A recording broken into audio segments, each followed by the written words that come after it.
Hello and welcome to the programme which looks at the Holy Land. I am Paul Calvert.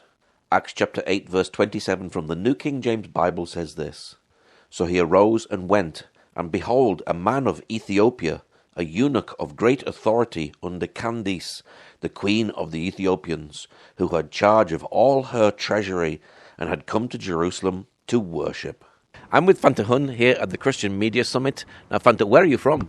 From Ethiopian Orthodox Church. Yeah. And why have you come today to the Christian Media Summit? Yeah, I have been invited by the Israeli government to attend the summit, and maybe I will take some experiences from Christians and from broadcasters, and I will share also my experience for broadcasters and the Christians. Is this your first time in Israel? In Israel, it is second time, but to attend this type of meeting is first time. What's it like for you coming up from Ethiopia to Israel? Yeah, because, for Ethiopians, Israel is, our second homeland, and Ethiopia is an ancient Christianity there. We are saying that we were believing in Old Testament before the birth of Christ, and we are also the first Christians to be baptized in the name of our Lord Jesus Christ. It's written in the Apostle chapter 8. So I'm saying that I'm coming to my second country here, especially for the Christians. And Ethiopia is even mentioned in the Bible, isn't it? Yes, of course. More than 45 times in Old Testament and New Testament. And how is the Christian community in Ethiopia today? We have, as I said, we have strong community there, especially the Ethiopian Orthodox Church. We have more than 60 million believers there, and there is also Catholics and Protestants, the so-called also Pentecostal churches from US, sometimes from UK even. So it's a big community there. When you compare with Muslims, the number of Christianity there is more than 80%, to say that. Wow, so you really are a Christian nation. Yes, it's a Christian nation. We are saying that Ethiopia is an island of Christianity because, the neighboring countries like Somalia, Sudan, Djibouti, most of them, more than 95%, are Muslims. So the only survival country in Horn of Africa is Ethiopian Orthodox Church in Ethiopia. What difficulties does the Ethiopian Christian community face? Yes, the first is that, I don't know here in Israel or in other countries. As I said, I may take experience. There is a conversion from Christianity to Muslims, but it is not an evangelical conversion. We can say that it is an economical conversion, right, because of the support of Saudis and the United Arab Emirates and so on and so on. So we are poor countries. It's clear that. So we have a lot of jobless. So they are giving a lot of money to convert them to Muslims. So day by day, they are converting. That is a big problem. That is the first one.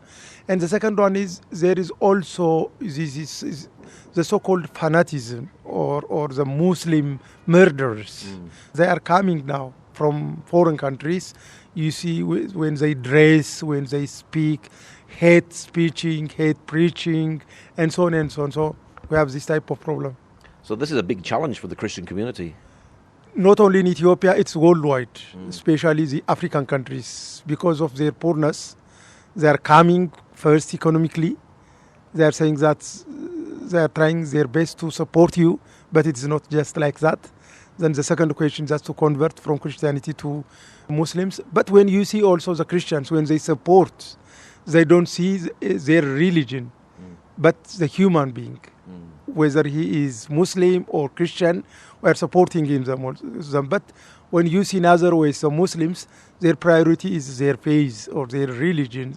They don't want to support the Christians. So one is this economical problem. The other is, as I said, these fanatic Muslims, the so-called radical Muslims, and they are coming with a lot of, dangerous things. So you work in broadcasting. Are you supporting the Christian community? Of course. First, our priority is not to hate each other. As you know, there is a hate preaching between Christians even themselves. For example, between Protestants and Catholics, especially Africans. I studied in Europe. In Europe, I didn't see that. So there is a hate speech, hate preaching between Christians. So we are trying to unite the Christians in the name of our Lord Jesus Christ, and not to fight each other, It's not worldly, but physically even. So they should see their, big enemy. As I said, it's coming to Africa. They may murder the Christians. They may they kill the Christians, sure. So the Christians should see their big problem, not the small one, between each other. So we are trying to unite the Christians. And so what sort of broadcasting do you do? Yeah, as I said, first is that, we protect our Christianity, and we are trying to develop economically the Christians. We are bringing scholars to teach them and how to harvest and so on and so on.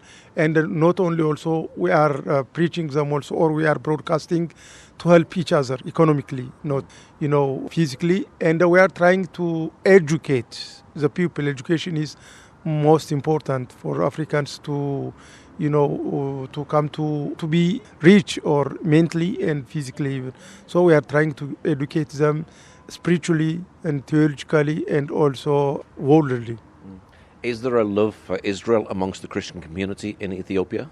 I don't think so. There are Jewish people, I know that, but Christians I didn't see from Israel. But look that there are some cultures which are related to Israel.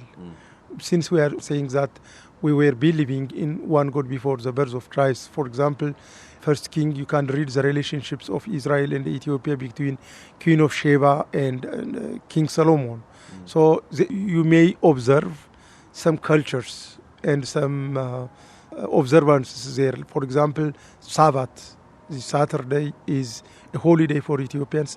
We are celebrating two holidays, Sunday and Saturday. So that is, because of the relationship between Israel and Ethiopia.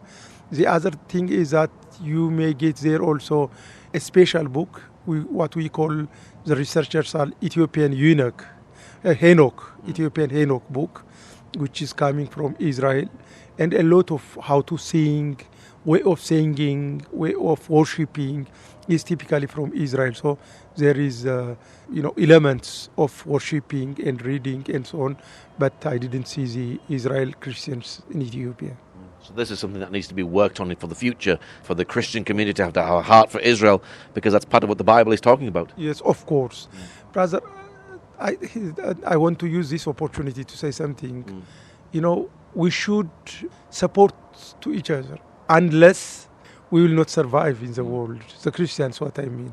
So the Europeans should support the Israelis, because we are believing in one God. So the Israelites should also support the Christians there, not to be eliminated or killed by the so-called Muslims. So we are trying, and when they come, we are saying that welcome to Ethiopia. And the other thing is that also it's our obligation, since we are believing one God, so we are our obligation to be strengthened to each other.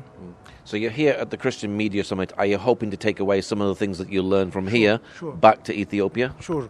I will learn, as I said before, I will take a lot of experience, for example, from you, what you are doing here.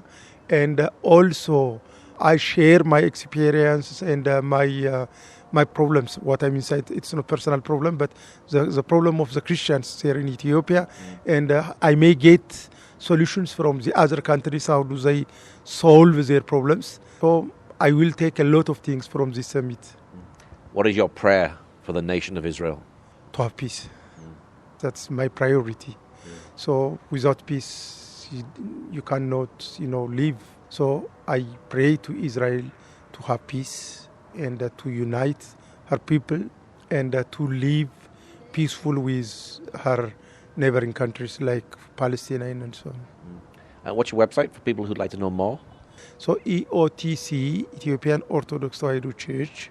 So you may get there. We have Facebooks, websites, social medias, and also we have satellite TVs there.